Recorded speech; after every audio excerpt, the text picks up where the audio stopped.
Bonjour à toutes et tous. Je me présente, je suis William Yatta. Pour certains, vous me connaissez peut-être, pour d'autres, pas encore. Je collabore avec Imagine All the People, où j'ai le plaisir de recevoir François Pachet, voilà, qui va intervenir sur la thématique qui sont au sujet des populations de synthèse, populations synthétiques. On en entend parler un petit peu partout. L'idée, c'est de vous révéler un peu ce qui se cache un peu derrière, comment c'est constitué. Ce n'est pas évident, et ça, on mettra l'accent là-dessus. Et auparavant, eh bien, je vais laisser François Pachet se présenter, et puis voilà, nous faire part un peu de qui il est, et puis des différents travaux qu'il a pu réaliser. François, bonjour. Bonjour, bonjour, bonjour. Alors, il faut que je dise ce que j'ai fait. Je fais de l'IA depuis que j'ai, disons, fini mes études. J'ai fait un DEA même à l'époque, je ne vais pas dire quand, il y a longtemps. Et donc, je me suis intéressé dès le début à des problèmes de génération. À l'époque, l'IA générative, le mot n'existait pas, mais beaucoup de gens essayaient déjà de générer des choses intéressantes avec de l'IA de l'époque. Je me suis intéressé beaucoup aux problèmes de créativité, générer de la musique, générer du texte, mais pas uniquement, plein d'autres choses. Et j'ai fait une petite carrière à l'université à Paris, puis je suis allé ensuite passer le plus gros de mon temps dans le privé, à Sony 20 ans. Sony, un laboratoire de Blue Sky Research, comme on dit, où on faisait beaucoup de choses intéressantes dans ce domaine-là et dans d'autres. Et ensuite 6 ans à Spotify, où je me suis intéressé à des problèmes plus concrets de génération musicale. Et puis, depuis 2 ans environ, j'ai lancé cette histoire de Imagine All the People, qui n'est pas une boîte qui fait de la musique, contrairement à ce que son nom pourrait faire penser, mais qui est une boîte justement qui essaye de fabriquer ces fameuses populations de synthèse. Et en fait, bon, on n'aura peut-être pas le temps aujourd'hui, mais il y a des rapports très profonds entre générer des contenus musicaux, du texte, et générer des populations de synthèse. Même si ce n'est pas du tout le même domaine, il y a des rapports profonds, notamment sur des problèmes de modélisation et des problèmes de technologie. Voilà qui je suis. Très bien. Merci François. L'idée peut-être, alors pour qu'on se familiarise un peu avec l'IA, si tu peux nous expliquer un petit peu la genèse ou les différents temps forts en fait de l'IA. Oui, parce que beaucoup de gens disent que l'IA, c'est ChatGPT. Bon, l'IA, on l'a dit, c'est né en 1956, historiquement, officiellement. Et d'ailleurs, Turing déjà parlait d'IA au fond, même avant. Moi, je ne vais pas faire une historique de l'IA, c'est ennuyeux, mais j'aime bien dire les choses de la manière suivante. Au tout début de l'IA, on pensait que l'intelligence, ça pouvait se capturer avec des algorithmes bien foutus, intelligents eux-mêmes, sophistiqués. Donc, il y a une période où on s'est dit, on va faire des algorithmes. On faisait déjà des algorithmes qui jouaient aux échecs dans les années 50. On faisait déjà de la musique dans les années 50 avec de l'IA. Puis après, on s'est rendu compte que les algorithmes, ça ne suffisait pas. Il fallait leur mettre quoi? Il fallait leur mettre du carburant. Le carburant, c'était ce qu'on appelait les connaissances. Donc ça a donné lieu au deuxième boom de l'IA, celui des systèmes experts dans les années 80, qui s'est un peu fané, disons, au début des années 90. Et on se disait, des bons algorithmes avec en plus des connaissances, ça fait merveille. Et c'était vrai, sauf qu'on arrivait à des limites, et qui sont restées comme ça sous la forme de limites pendant un certain temps, jusqu'à ce que le deep learning arrive et nous montre qu'en fait, on pouvait d'une certaine manière se passer des connaissances et aller directement aux données. Donc, il y a eu 3 étapes de l'IA, les algorithmes, les connaissances, et aujourd'hui, on est encore dans la 3e bulle. Bon, peut-être pas une bulle, mais en tout cas, la 3e été de l'IA, c'est les données. Et les données avec certains algorithmes, ça produit en effet des miracles, ça résout beaucoup, beaucoup de problèmes. Donc voilà, donc ça, c'est l'histoire de l'IA en 20 secondes. Et parmi les problèmes qui deviennent accessibles à ces nouvelles IA, ces nouveaux algorithmes, il y a celui des populations synthétiques. Alors, ce n'est pas du tout le seul, il y a plein d'applications de l'IA dans tous les domaines. Aujourd'hui, il n'y a pas de domaine qui échappe à l'IA, quasiment. Peut-être la plomberie, mais c'est peut-être pas pour longtemps. Mais en tout cas, les populations synthétiques, c'est vraiment un problème extrêmement hot, comme on dit, chaud, pour plein de raisons qu'on va essayer. Alors c'est hyper intéressant en fait de se plonger là-dessus et de voir comment l'IA peut aider à modéliser des êtres humains. Et donc là, c'est tout l'enjeu en fait et de pourquoi tu as cofondé Imagine All the People. C'est vraiment cet intérêt de l'IA et de l'individu. Oui, c'est un terrain de jeu nouveau qui consiste à essayer de modéliser ce que c'est qu'un individu, surtout un individu dans une population. Or, modéliser un individu, ça revient au fond à essayer de modéliser l'être humain. Et l'être humain, il est, en tout cas du point de vue macro, on ne va pas faire de la biologie, hein, mais il est extrêmement complexe et intéressant. Alors, il y a plein de choses. Il y a des choses qu'on peut observer, la taille, le poids, il y a des choses qu'on peut mesurer. Puis, il y a tout ce qu'on appelle les attributs latents, hein, des choses qui sont dans la tête des gens, mais qu'on ne peut pas mesurer directement. Les préférences, par exemple, pour tel type de musique, de film ou de voiture ou de couleur. Il y a le fait qu'on est localisé dans l'espace. Et évidemment, là, je suis à Nice, par exemple, dans l'université, avec le professeur Régin, qui est spécialiste de ce genre de problème. Mais on bouge dans le temps. Hein, donc, il y a l'espace et le temps. C'est connu en physique. Et puis, on a des liens familiaux. On a des enfants, des parents, il y a des gens qui meurent, on a des biais cognitifs, et puis il y a des dynamiques sociales, et la liste n'est pas du tout exhaustive. Donc, si on veut comprendre, modéliser un individu dans une population, il faut quelque part s'intéresser à tout ça et encore à bien d'autres choses. Donc, c'est un terrain de jeu pour les chercheurs absolument merveilleux, parce que rien n'est simple là-dedans. Même si certaines personnes pensent que c'est simple à modéliser, en fait, ça ne l'est pas, et ça pose de très, très, très beaux problèmes pour les chercheurs et pour les gens qui, comme nous, essayons d'appliquer ces méthodes à des cas réels. Alors, on en vient justement au sujet de la complexité de la chose. C'est vrai qu'on entend parler un peu de population de synthèse un peu partout, par différents types d'acteurs, etc. Il faut dire que ce n'est pas évident et que c'est assez complexe, François. Ben oui, parce qu'il y a cette idée, je crois, qui se répand qu'avec des LLM, avec ChatGPT, Claude et autres, au fond, on peut résoudre tous les problèmes. Et en fait, ça n'est pas vrai. Encore une fois, Jean-Charles Régin, qui est là, qui pourra en témoigner, peut le dire. Il y a des problèmes qui échappent totalement et de manière, on pourrait dire, définitive à ce qu'un LM sait faire, ce qu'on appelle en particulier les problèmes combinatoires. Jouer aux échecs, résoudre un carré magique. Bon, ça, c'est des problèmes rigolos qui n'ont pas forcément beaucoup d'applications, mais il y a des problèmes, par exemple, gérer le port de Singapour pour que les containers arrivent le plus vite possible. Ce pas des choses que les LM savent faire. Et on va essayer de dire pourquoi faire une population synthétique, c'est un problème combinatoire, entre autres dimensions, qu'un LLM de base ou même sophistiqué ne peut pas résoudre. Ok, et c'est vraiment un sujet, en fait, les populations de synthèse, c'est un sujet dont le monde scientifique s'est emparé. Absolument, absolument. Le monde scientifique s'en empare. Ça veut dire deux choses. Ça veut dire qu'il est profond et intéressant, et ça veut dire aussi qu'il est compliqué, qu'il n'y a pas de solution off the shelf, et puis hop, le problème est réglé. Donc là, on fait un peu de pub scientifique avec deux autres collègues, Frédéric Kaplan de l'EPFL et Mirko Deliesposti de l'Université de Bologne. On a lancé un numéro spécial de cette revue qui s'appelle Frontiers in AI, qui est une grande revue d'IA, sur ce thème. Donc, c'est quand même un signe que le sujet existe. En fait, le domaine est en train d'exister, ce qui est vraiment une chose très importante pour dire que voilà, il y a beaucoup, beaucoup de problèmes et de techniques et de technologies existantes et à inventer pour adresser tout ça. Bon. Donc ouais, fort intéressant. Alors, c'est un sujet assez complexe, on le disait. En quoi c'est difficile de générer une population? Alors, il y a plein de raisons. Et je voudrais, si on a le temps, en évoquer deux. Il y en a beaucoup d'autres. La première, c'est la raison combinatoire. Et encore une fois, je suis quelques semaines ici à l'Université de Nice chez Jean-Charles Régin, qui est un des spécialistes mondiaux de ce qu'on appelle les problèmes combinatoires discrets. C'est des problèmes dans lesquels l'espace de recherche est absolument gigantesque, donc il est hors de question d'essayer les trucs un par un puis de s'arrêter quand ça marche. On est obligé d'utiliser des techniques plus sophistiquées. Donc je donne juste un exemple là. On a une population avec des attributs observés du style âge, sexe, région, revenu, etc., pour qui on vote éventuellement. Ça peut être quelque chose d'observé si les gens veulent bien le dire.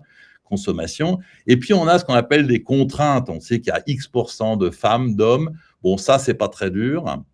Mais il y a des contraintes qui prennent en compte plusieurs attributs. Par exemple, il y a 41% des femmes qui ont entre 18 et 34 ans qui votent pour telle personne, ou bien alors qui ont un niveau d'études de temps, etc., etc.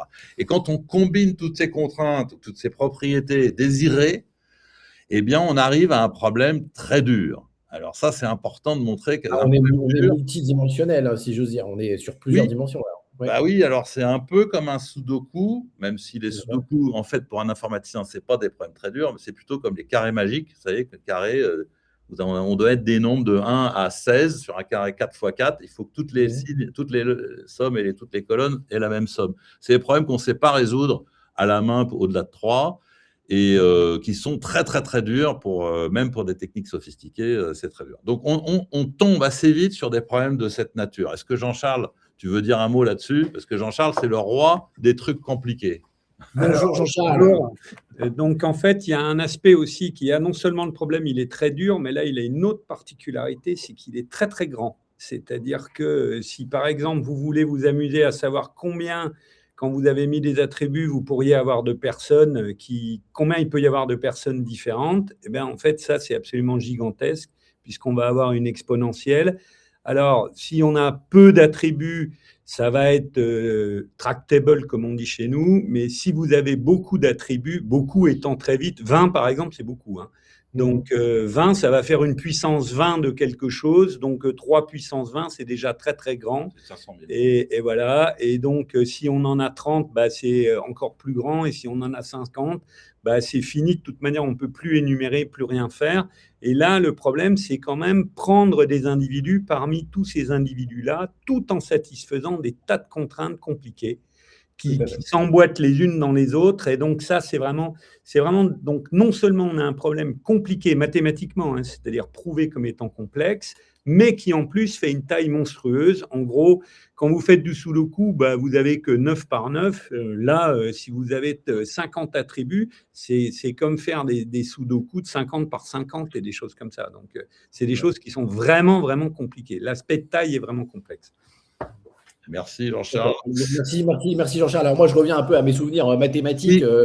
On parle de combinatoire. Est-ce qu'on parle aussi alors peut-être ça parle au public des ensembles, de théorie des ensembles, et donc c'est un peu cette logique combinatoire qui fait que… Oui, la combinatoire, c'est quand il y a beaucoup, beaucoup de possibilités et on doit trouver très, très vite celles qui conviennent. Et en fait, donc là, je voulais que Jean-Charles s'exprime parce que c'est le roi de ça dans le domaine discret, en tout cas.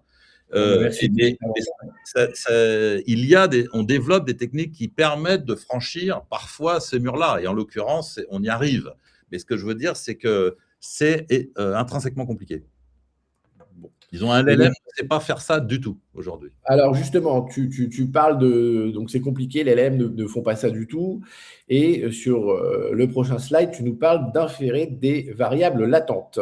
Oui, non, mais ça, c'est un autre exemple. Les variables observées ne suffisent pas. Oui, tout à fait. Absolument, c'est un autre exemple, et on pourra en avoir d'autres. C'est que souvent, on se dit, bon, bah, j'ai des attributs, que je sais des choses sur les gens, bah, je vais pouvoir deviner, prédire ce qu'ils vont faire, comment ils vont répondre à telle question. Le problème, c'est que si je sais l'âge, la région, le revenu, niveau d'études de quelqu'un, ça ne va rien me dire en fait sur la question de est-ce qu'il préfère les films d'horreur, les films de science-fiction. Il manque des informations. Et donc, je pourrais prédire des choses, mais ça va dire à peu près n'importe quoi. Donc, ce qui manque, par contre, ce n'est pas perdu. On peut essayer de l'approcher, je ne dis pas d'avoir exactement la vérité, mais de l'approcher en faisant des raisonnements probabilistes, statistiques, en essayant d'inférer le mieux possible certaines de ces variables latentes à partir de d'autres informations qu'on va aller chercher, externes évidemment, qu'on peut trouver soit sur le web, soit chez les clients de ces… Mais bon, pour résoudre ce problème de variables latentes, il faut mettre en œuvre des techniques, encore une fois, que les LLM ne vont pas utiliser. Oui, ça, c'est important de le rappeler. Hein, et je pense que sur la slide d'appelé, on parle de comment l'IA permet la création de populations de synthèse. Alors, ça, c'est important. L'IA ne veut pas dire ChatGPT, ne veut pas dire LLM. Hein. L'IA, comme vous l'avez pu voir, c'est toute une histoire. Ça existe bien avant ces outils-là. Peut-être nous dire quelques mots là-dessus. Oui. Et notamment, on aura un use case après qu'on vous présentera sur une sorte de parallèle testing entre ce qu'on peut obtenir versus… voilà, mais ce sera les slides d'après. François. Oui, non, mais l'IA, en effet, pour nous, l'IA, ce n'est pas que le deep learning. Le deep learning est une grosse partie de l'IA, ce n'est pas la seule, encore une fois. Et sur ce que je voulais dire aussi, c'est quand on dit création de population synthétique, en fait, il y a des milliers, pas non, mais il y a beaucoup de manières de créer une population. Il y en a une qui est, disons, from scratch, à partir de rien, qui est la plus… On dit je veux, voilà, modéliser les adolescents du 10e arrondissement, qui ont eu au moins 2 PlayStation. Bon, bah voilà. Alors, j'ai un prompt et puis je vais avoir une population de 10, 20, 30, 50 personnes. 100, éventuellement plus. Donc ça, c'est la création ex nihilo à partir de prompts. Mais en fait, qu'on sait faire, évidemment, mais qui pose les problèmes dont on a parlé. Mais il y a plein d'autres choses qu'on peut faire. On peut dire, voilà, j'ai déjà une population de gens réels ou pas, qui m'intéressent parce que je sais des choses sur eux, je veux l'enrichir. À ce moment-là, le problème est un peu différent, parce qu'on doit coller à les populations existantes. Il y a d'autres choses qu'on sait faire et qui sont intéressantes, c'est j'ai une population éventuellement assez grande et je ne veux pas créer des nouveaux gens, je veux morpher, je veux transformer des gens existants pour qu'ils collent mieux précisément aux contraintes que je me suis données, dont on parlait tout à l'heure. Par exemple, j'ai une population où il y a la moitié d'hommes et une moitié de femmes et je veux m'intéresser à une population où il y a 80% de femmes, par exemple. Je vais être obligé de transformer des hommes en femmes. Je sais que c'est à la mode, mais là, on va le faire du point de vue modélisation et ça pose tout un tas de problèmes intéressants, compliqués, mais qu'on sait résoudre. Donc, en fait, la création de populations synthétiques, ce n'est pas uniquement création ex nihilo, c'est ça que je voudrais dire. C'est qu'il y a plein d'autres cas d'usage qui posent tous des problèmes technologiques différents. Merci François. Alors, on a un petit retour d'expérience, notamment sur les élections américaines. Tu as fait une sorte de comparaison entre ce qu'on a pu jouer sur Imagine All the People versus un véritable terrain sur des vrais gens. Peut-être nous expliquer un peu ce retour d'expérience. Disons, on a beaucoup de gens qui sont confrontés à ces histoires de population. La première question qu'ils disent, mais comment vous savez que votre population, elle va dire, ou elle va faire, ou elle va se comporter comme la vraie? Alors, ça, c'est une question qui est connue, qui est classique, c'est la question de la parité. Est-ce que les deux populations, la vraie et la synthétique, se comportent de la même manière? Alors, c'est très intéressant comme problème, c'est pas nouveau, ça fait longtemps, en particulier dans le domaine qu'on appelle les multi-agents, que les gens se posent ce genre de questions. Alors, premièrement, c'est souvent assez compliqué à faire en vrai parce qu'en général, on n'a pas les réponses. Précisément, quand un client vient voir quelqu'un qui fait une population synthétique, c'est qu'il n'a pas la réponse, donc c'est difficile de comparer. Mais il y a des cas où on l'a. Donc, on a fait, par exemple, cette expérience avec un fichier américain, NPORS, où il y a entre 4 et 5 000 personnes pour lesquelles on a beaucoup d'attributs et on a aussi les intentions de vote dans la dernière élection Biden-Trump. Et donc, ce qu'on a fait, c'est qu'on a créé la population synthétique, mais qui correspondait à ces personnes réelles, anonymes évidemment, qui étaient donc décrites par des attributs assez, intimes. Il y avait religion, ethnicité, etc., situation économique et tout ça. Et on est arrivé, avec non pas avec des LLM directement, mais encore une fois, avec l'aide des techniques dont on a parlé avant, on est arrivé à des résultats assez bons. Alors, je crois que les résultats sont sur la slide d'après. Oui, tout à fait. Donc, alors, il faut mesurer, c'est tout un débat, comment on mesure la qualité des réponses. Il faut comparer globalement ce que les gens ont dit aux résultats qu'on connaît. En l'occurrence, sur l'élection, on la connaît, on connaît les résultats. On arrive à des similarités assez hautes, de l'ordre de 96%, donc c'est beaucoup. Alors, mais ça révèle aussi beaucoup de choses intéressantes. Ça révèle donc des choses sur le fait que le problème n'est pas facile. Deuxièmement, il y a aussi des biais. En fait, ça révèle des biais dans les LLM. On sait qu'il y a des LLM qui sont plus à gauche ou plus à droite. ChatGPT a tendance à préférer les démocrates aux républicains. Donc, les biais sont profonds. Et donc, ça permet aussi de calibrer les systèmes pour ensuite recalibrer de manière à avoir des résultats plus conformes à la réalité. Mais donc, ça, c'est pour montrer que sur un problème d'élection qui est typiquement un problème difficile parce que les gens disent rarement vraiment ce qu'ils pensent, parce que pour plein de raisons, ils changent, etc. On montre un truc qui est assez formidable, c'est que si on modélise les personas individuellement, eh bien, en fait, collectivement, la dynamique fait qu'on arrive à retrouver un résultat très, très proche de la réalité. Donc ça, c'est assez fort. Et on fait des tests comme ça de parité dès qu'on en a l'occasion, c'est-à-dire dès qu'on a les vrais chiffres pour pouvoir comparer avec ceux qu'on a, évidemment. Merci François. Alors, juste derrière, l'idée, c'est de vous présenter un peu comment ça se traduit concrètement au sein de la plateforme Imagine All the People, donc avec plusieurs points d'entrée. Un point d'entrée qui est d'explorer une décision business, donc de poser juste une question business, et puis derrière, à partir de là, tout le système algorithmique et combinatoire se met en place pour aller créer cette population. Et puis avoir les réponses, bien sûr, à la question business. On a également un autre point d'entrée qui est de créer une population. Donc, on peut créer des populations from scratch, c'est-à-dire vraiment à partir d'aucune source de vos données, mais aussi à partir de vos sources de vos propres données. C'est-à-dire qu'on est capable d'enrichir cette population à partir des datas sur les individus, vos différents rapports d'études, etc., pour constituer cette population. Donc, en bas, vous pouvez voir un peu différents types de populations et d'exemples de populations qu'on a pu mener sur différentes cibles, que ce soit des cibles B2C, B2B et dans le monde entier, en fait. Il y a, si j'ose dire, aucune limite à la création de ces individus. Là où la puissance est forte et là où on met en lumière et on montre un peu tout l'enjeu du système algorithmique et de la description de l'individu, c'est au sein de la biographie ultra détaillée des individus. Donc là, François, peut-être tu peux dire quelque chose là-dessus. Là, on a un Mathieu Delmas. Mathieu Delmas, c'est quelqu'un qui n'existe pas dans la vraie vie, mais qui a un profil d'une vraie personne dans la vraie vie. Oui. François, tu peux nous expliquer ça? Oui, l'idée, c'était de montrer la diversité. Dans le slide d'avant, diversité des usages. Il y a aussi bien des adolescents parisiens que des fermiers du Wisconsin ou des consommateurs de bière du Vietnam. C'est très, très, très large et ça marche vraiment bien. Et d'ailleurs, étonnamment, ça marche très, très bien aussi pour les populations qui sont non occidentales. Donc, il y a vraiment quelque chose d'universel qui se joue ici.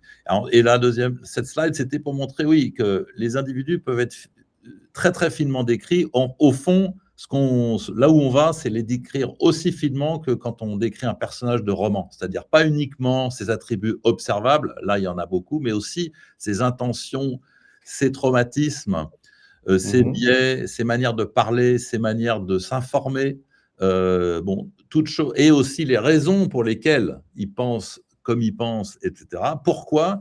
Parce que quand on modélise tout ça, on a des réponses aux questions qui sont beaucoup plus pertinentes et beaucoup plus argumentées. Donc, l'idée, c'est d'enrichir au maximum. Évidemment, on n'enrichit pas n'importe quoi et n'importe comment. On enrichit en fonction des besoins, c'est-à-dire des types de questions auxquelles qu'on va soumettre aux populations. Parce que sinon, on peut décrire à l'infini. Mais notre but, c'est d'avoir des individus qui soient aussi finement décrits que des personnages de romans de Balzac, au fond. C'est-à-dire, il n'y a pas que leurs attributs visibles, il y a aussi toute leur psychologie qui est absolument essentielle aujourd'hui dans le domaine des études, en fait. C'est la chose la plus importante. C'est comment les gens pensent. C'est beaucoup plus important que combien de voitures ils ont. Mais enfin, les deux sont importants. Mais donc voilà, donc on essaye d'aller dans cette direction, on y arrive assez bien, et en fait, on le fait de manière cadrée, c'est-à-dire déterminée par les usages. Voilà. Très bien. Donc on arrive même, je crois, à reproduire un peu le vécu de la personne, les traumatismes d'enfance, etc. On arrive à avoir pas mal de choses propres à l'individu. Oui, donc pas uniquement ce qui consomme, ce qui possède, mais son vécu. Tout à fait. En fait, on arrive à modéliser tout ce qu'on ne peut pas, et pour des bonnes raisons, modéliser chez les vrais humains, c'est-à-dire tout ce qui concerne la vie privée, qui vont de la religion aux maladies, aux traumatismes, etc., etc. Et ça, on peut le faire, et on le fait de manière raisonnable, c'est-à-dire pas au hasard, mais en fonction de certaines connaissances qu'on a de ces choses-là, et on le fait en respectant les contraintes dont on a parlé tout à l'heure. Merci François. Alors, ça change pas mal de choses quand même par rapport au monde des études de l'INSEAD, la connaissance marché, par rapport à ce qui est fait aujourd'hui au travers bien des méthodes traditionnelles qui sont entrées dans les mœurs, comme les panels de consommateurs, les panels en ligne, etc. Donc là, c'est vrai que d'abord, en termes de vitesse d'exécution, d'obtenir des réponses, ça se joue en quelques minutes. On a des réponses très rapidement. On a des populations stables et réinterrogeables, donc versus la constitution, si j'ose dire, de panels, où il est difficile de réinterroger vraiment tout le temps les mêmes et d'avoir les réponses des vrais mêmes individus dans la durée sur des trackers, donc là, la population est stable et il n'y a pas besoin non plus, si j'ose dire, de recruter des individus pour obtenir les réponses d'une niche d'individus, puisque là, on focalise directement sur la niche d'individus, on va y revenir. Là où c'est fort, c'est qu'on est hors RGPD. Donc, on reconstitue des vraies personnes et on simule des réponses de vraies personnes dans la vraie vie sans s'adresser à ces vraies personnes. Donc, on est hors RGPD, ce qui fait qu'on a zéro données personnelles réelles. Et donc là, tous les sujets peuvent être posés. Toutes les questions peuvent être posées. On peut poser des questions sexe, religion, drogue, vol, etc. On peut aller très loin. Et surtout, on peut interroger sur des sujets sensibles les individus. en s'abstrayant de tout ce qui est RGPD. Et puis, tout ce qui est intuition et simulation augmentée. Donc, avant, on avait l'intuition de l'expérience seule. Là, aujourd'hui, on peut vraiment simuler à l'infini, à volonté, pas mal de choses pour avoir du retour d'expérience. Alors, les usages aujourd'hui, ce qu'on constate et comment est utilisée aujourd'hui cette solution, elle est utilisée pour différents types de besoins. Petit 1, ce qu'on appelle les one-shot population, c'est-à-dire qu'on a besoin de constituer une population, alors de docteurs au Vietnam, d'agriculteurs au Gabon, ou bien d'adolescentes qui se maquillent aux États-Unis. Donc, c'est vraiment du one-shot et on a besoin d'explorer, de tester des choses, des concepts, des messages. Là aussi, côté Customer Experience, c'est pas mal parce qu'on teste des messages du service client, on peut simuler les réponses d'un client, on peut simuler pas mal de choses. Et puis, le quanti augmenté, c'est quelque chose qui s'affine, qui se peaufine dans le monde scientifique et de la recherche. C'est quasiment prêt, c'est pour ça que j'ai mis TC2Com, mais c'est imminent. C'est imminent de par les recherches aujourd'hui menées par les scientifiques sur cette partie quantitative qui est quelque chose où c'est de la data et où c'est un pourcentage et c'est une sorte de vérité quelque part qu'il faut afficher. Ensuite, on a tout ce qui est panel pop dédié en fait. Alors, on peut créer des panels d'individus, des panels de synthèse. Au lieu de se dire je recrute 1000 consommateurs Carrefour ou 1000 je ne sais pas, sportifs, et puis je souhaite interroger parmi ceux-là des tennisman ou des footballeurs, bah là, je focalise directement sur ma cible qui m'intéresse et je constitue un panel très vite et des gens que je vais pouvoir réinterroger à volonté durant l'année, tous les jours, toutes les semaines, tous les mois, sur différents sujets. Et là, je n'ai pas de biais liés à des gens qui s'inscrivent sur un site, qui ont des points, des cadeaux. Il n'y a pas de tout ça, en fait. On reconstitue le plus possible des vrais gens dans la vraie vie. Il y a tout ce qui est boost panel également, puisque on peut compléter des panels existants, des panels lecteurs, des panels clients, des panels d'audience sur des cibles particulières. Et puis, en effet, taper sur des minorités et des niches très inatteignables en temps normal, en fait, puisque si je m'intéresse et je travaille, par exemple, pour une fédération routière et que je m'intéresse aux gens qui conduisent sans permis, des gens qui conduisent sous alcool ou sous protoxyde d'azote, c'est des gens que je ne vais pas pouvoir vraiment trouver ou interroger ou avoir de véritables réponses. Donc là, on est capable d'aller rechercher ces individus et de créer des populations de synthèse sur ces individus. Donc, on peut créer des gens qui conduisent sans permis. On peut créer des gens qui nous disent déclarer voler dans les hypermarchés de temps en temps. Et pourquoi, etc. Donc, après, on les interroge, bien sûr. Mais voilà, on peut aller très loin là-dessus. Et ça, ce n'est pas uniquement France, ce n'est pas uniquement B2C. C'est monde et également B2B. Et puis, tout ce qui est persona et digital twins. Alors, aujourd'hui, vous êtes nombreux à avoir déjà créé vos personas pas mal. Et là, l'idée, c'est de reproduire ces personas à l'identique. Donc, de recréer tout cela, même de les enrichir en termes de biographie, en termes d'éléments comportementaux, de vie, etc. Donc, d'enrichir au fur et à mesure ces personas pour pouvoir les interroger et faire pas mal de choses sur eux. Donc, pareil, on sort du RGPD, on sort des vrais gens, on peut aller très loin dans le mode itératif. Donc, les avantages, ils sont un peu inscrits en dessous. C'est vrai que par rapport à des coûts d'études classiques, c'est réduit de pas mal. Donc ça, c'est un avantage important, surtout actuellement où c'est assez tendu aujourd'hui au sein des budgets marketing études. C'est rapide. Donc pour tester des choses ou se dire, on hésite entre 3 créas ou 3 films publicitaires ou etc. Qu'est-ce qu'on fait ? Donc ça, c'est important. Alors, ça n'empêche pas, bien sûr, de toujours travailler en organique. On a aujourd'hui beaucoup de clients qui travaillent en synthétique, tout d'abord, qui simulent pas mal de choses et qui ensuite passent sur des vrais gens pour aller tester ce qui a été détecté. Donc, ça permet de soulever pas mal de questions. Ça soulève pas mal de points, pas mal d'insights. Et ensuite, on peut bien sûr aller parler à des vrais gens. Et puis, des scénarios illimités de tests et de questionnement. Donc là, on itère à volonté et on est limité en s'abstrayant de tout ce qui est RGPD. Donc, c'est hyper intéressant. Alors aujourd'hui, fort des quelques mois d'existence quand même de Imagine All the People, on travaille avec différents acteurs. On accompagne bien sûr, donc il y a une plateforme, mais il y a, si j'ose dire, on met le pied à l'étrier et on accompagne sur l'aspect onboarding l'ensemble de ses clients qui sont aussi bien des annonceurs dans différents secteurs d'activité, donc le food, le FMCG, le retail, le transport, la pharma, beaucoup, parce que la pharma, on a des règles liées au RGPD, à interroger des docteurs, est-ce qu'on leur donne des cadeaux, etc. Donc là, il n'y a plus cette logique-là, on sort de là, tout ce qui est banque, assurance, la distribution, tout ce qui est médias également, donc on fait pas mal de choses avec des grands groupes de radio, français, européens, américains également, groupes de presse, les chaînes de télé qui testent pas mal de choses. On peut tester des bandes annonces, on peut tester plein de choses en fait, et puis des sites médias avec qui on travaille aussi bien sur la partie contenu que sur la partie pub. Et enfin, des agences et des cabinets d'études. Pour certains qui souhaitent avoir la plateforme, alors on a une possibilité d'avoir la plateforme entre guillemets brandée en marque blanche si vous voulez avoir votre propre offre et marketer une offre de population de synthèse crédible sur le marché, basée sur un noyau scientifique dur.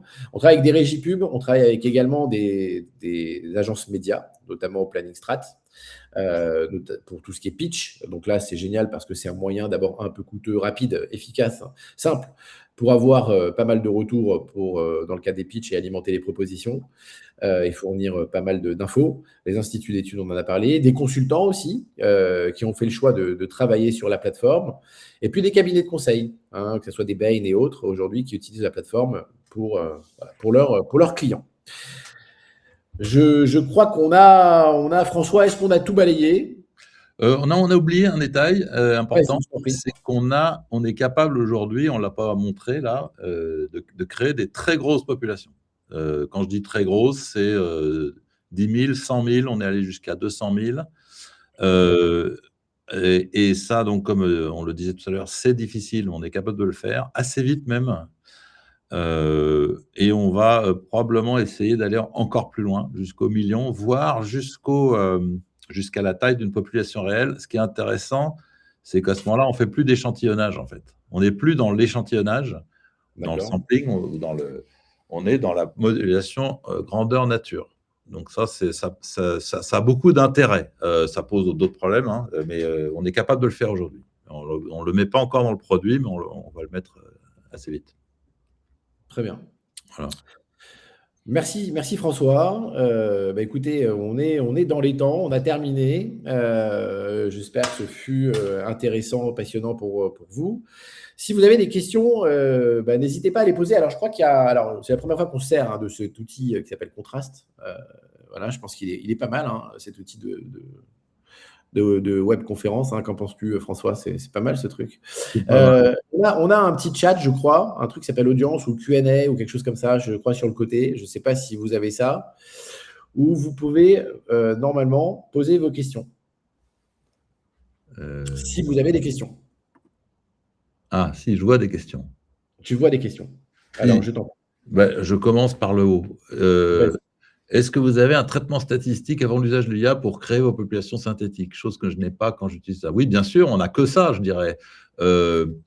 C'est-à-dire, alors, bon, ça dépend des points d'entrée, mais lorsque vous créez par exemple, une population from scratch avec un prompt, en fait, nous, on va aller chercher automatiquement des contraintes, ce qu'on appelle les contraintes, des propriétés qui portent sur les personnages de votre population. On va aussi automatiquement aller chercher quels sont les attributs les plus pertinents et aussi,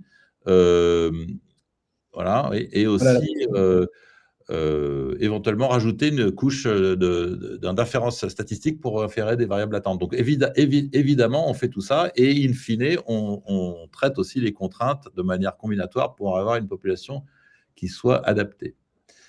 Quelle source de données? Alors, j'affiche la deuxième question, c'est Raphaël. Raphaël qui nous dit quelle source de données utilisez-vous afin de créer ces personnes synthétiques avec ce niveau de finesse? Alors, on utilise tout ce qu'on a, tout ce qu'on peut. C'est-à-dire, souvent, les clients ont des données. En fait. On ne peut pas évidemment divulguer, mais ils savent des choses sur leur population. Sinon, au pire, ce qu'on fait, c'est qu'on va chercher sur Internet. Il y a des sources de données statistiques, notamment. À l'INSEE, il y en a pas mal. Il n'y en a pas une infinité. C'est des données assez compliquées à utiliser, mais qu'on récupère pour pouvoir rajouter, alors, non pas des attributs, rajouter des attributs, c'est facile, il suffit de les rajouter, et puis on demande à l'élève, il va faire n'importe quoi. Si je veux rajouter l'attribut combien je possède de voitures, je vais mettre un nombre entre 0 et 10, ou je ne sais pas combien. Oui. Et donc, ce qui est intéressant, c'est plutôt de contraindre. C'est les contraintes qui sont difficiles à trouver, en tout cas à utiliser, plutôt que les attributs. Donc, on utilise tout ce qu'on peut, et le plus on en a, plus on est content, et le plus on fait tourner nos algorithmes. Merci François. Une question de Boyu. Oui. Vous avez montré une différence dans les résultats obtenus avec Qwen 3 et GPT-4o pour une question politique. Comment sauriez-vous quel modèle marcherait mieux pour un autre type de question? Alors ça, c'est une très bonne question. Il n'y a pas de réponse générale, évidemment. D'ailleurs, c'est marqué dans la question. Ça dépend des sujets. Pour tout ce qui est un peu politique, on a l'impression en effet que les ChatGPT et Claude probablement aussi sont plus biaisés. Mais je dirais, donc je n'ai pas de réponse générale. Ça dépend des questions. On peut de toute façon tester tous les LLM en fait qu'on veut. Donc ça, on peut le faire. Mais ce que j'ai envie de répondre là, c'est pas tellement quel est le moteur le plus adapté, même si la question est pertinente. C'est en fait l'idée, c'est que plus vos attributs, plus vos personnages sont décrits avec précision et une précision, disons, significative, qui ne soit pas du hasard, plus leurs réponses seront bonnes, c'est-à-dire proches de la vérité. Et au fond, quel que soit le LLM. En fait, les problèmes de biais de LLM, ils apparaissent quand les personnages sont décrits de manière pauvre. Parce qu'à ce moment-là, le LLM, il bouche les trous et il a tendance à le faire à sa manière. Et donc, en fait, l'idée, c'est que les LLM en fassent le moins possible. Et quand vous avez un personnage qui est décrit de manière très fine, tous les LLM vont dire la même chose, à peu près. C'est ça l'idée. Donc, ça converge. Disons qu'en augmentant le niveau de détail, on diminue les biais des LLM. Donc, c'est ça l'idée. C'est vers là qu'on veut aller, nous, plus que vers le choix explicite des LLM. Merci, François. Alors, on a Maël à nouveau qui nous pose une question. Voilà, donc j'ai une question. Alors, la question, c'est est-ce dire que vous avez un traitement standard? Ça, on l'a fait déjà, pardon. On a une deuxième question de Maël qui est quel niveau de traçabilité de vos outils? Puis-je auditer votre méthode, sa suite logique? Alors, elle souhaite auditer peut-être François, Maël, et nos secrets scientifiques, si j'ose dire, mais est-ce qu'il y a quelque chose qui peut… Non, mais c'est une question importante. Ça rejoint tout le thème de l'IA explicable, qui est effectivement pas bien, parce que c'est pas bien d'avoir des boîtes noires. Donc nous, on le fait pas là, on va le faire très vite. On va fournir en effet une trace de pourquoi les gens ont dit ce qu'ils ont dit. Donc on a déjà une trace au sens où on passe de la question individuelle à l'analyse statistique de toutes les réponses. Bon, ça, c'est assez clair déjà. Donc ce qui est plus intéressant, c'est de comprendre pourquoi les gens ont dit ce qu'ils ont dit et aussi comment ils ont été fabriqués et pourquoi ils ont été fabriqués comme ça. Donc ça, on va le faire. Et encore une fois, j'insiste sur un point absolument très important, c'est que plus l'individu est décrit précisément, plus il est traçable en fait. Plus on sait pourquoi il a donné telle et telle réponse. Si vous avez juste l'âge et le revenu et la localisation géographique et que le type vous dit je préfère Super U à Carrefour, bon, il n'y a vraiment aucun rapport entre les attributs et la réponse. Par contre, si vous savez plein de choses sur ses habitudes, son histoire, sa famille, ses trucs et ses machins, à ce moment-là, la réponse sera beaucoup plus claire. Encore une fois, on veut que les LLM en fassent le moins possible. Merci François. Une question de Raphaël. Alors, je pense que c'est peut-être pour moi. Quel est votre business model? Est-ce que votre plateforme est en mode do-it-yourself ou est-ce que ça marche en projet ad hoc, full service? Alors, Raphaël, la plateforme fonctionne sous les deux modes. Une plateforme, si j'ose dire, licence annuelle, do-it-yourself, où vous êtes complètement autonome sur la création des populations, des questions, des personas et sur l'analyse de toutes ces réponses qui sortent à toutes vos questions. Ou bien on fonctionne également en mode projet, c'est-à-dire population par population, projet par projet. On a des clients qui ont travaillé sur… ils ont dit, voilà, moi j'ai un panel de 1000 personnes, je veux le dupliquer à l'identique et l'enrichir, et je sors de mon panel d'individus qui me coûte beaucoup d'argent à maintenir en incentive, en recrutement, et par contre, je vais l'enrichir avec pas mal de choses. Donc ça, c'est un projet. D'autres qui nous disent, voilà, moi je veux travailler sur une problématique qui est la beauté ou la cosmétique, sur les ados, dans tel pays, et là, on peut vous accompagner. On a aujourd'hui une équipe conseil, en fait. Donc, la plateforme, alors c'est nouveau, et comme tout outil nouveau, en fait, il y a besoin d'accompagnement. Donc, il y a un onboarding qui se fait, on vous forme, bien sûr, et surtout, on vous accompagne avec notre conseil sur la création de vos premières populations. Ensuite, vous avez la main et vous saurez faire. L'idée, c'est de vous former pour que vous soyez autonome, mais c'est de vous aider à embarquer cette nouvelle méthode, ce nouvel outil chez vous, tout simplement. Donc, on a tous les modes possibles.